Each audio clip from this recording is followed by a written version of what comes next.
Thomas Edison was born in Millen, Ohio on February 11, 1847. He didn't learn to talk until he was almost 4 years old. In school, he often daydreamed and was labeled as mentally slow by his teacher. Because of these comments, young Edison's mother took him out of school and homeschooled him. In 1854, his family moved to Port Huron, Michigan. Edison sold candy and newspapers on trains. He became a telegraph operator after saving the daughter of a station agent from an oncoming train.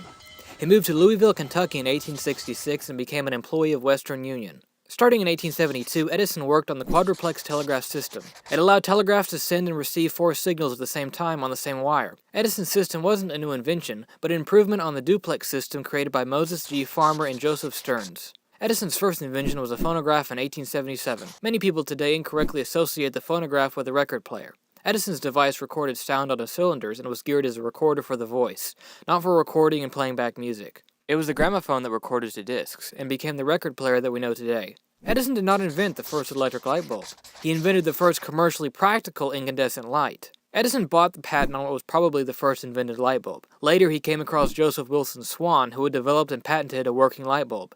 Edison made Swan a partner and eventually bought him and his patent out, giving him full ownership of the patent. Edison patented a system for electrical distribution in 1880 in order to capitalize on his electric lamps. Edison used direct current to power his system, which had its limitations, and when these limitations were made public, Edison launched a propaganda campaign to convince people of the superiority of direct current. This War of the Currents, as it was called, brought in the involvement of Nikola Tesla, an inventor and rival of Edison who had created the alternating current power generator. Alternating current eventually proved to be a better system of transmitting power. In 1888, Edison started working on inventing a motion picture camera. Edison passed on the work of creating the camera to one of his assistants. Edison himself had very little involvement in the invention. On May 20th, 1891, the kinetoscope and the kinetograph were revealed. Moving images were taken with the kinetograph and shown through a peephole on the kinetoscope. Some of the things that Edison filmed with this early motion picture camera included a man doing tricks on his single-gear bike and 2 cats boxing with each other. One of the lesser-known ideas of Edison was concrete furniture.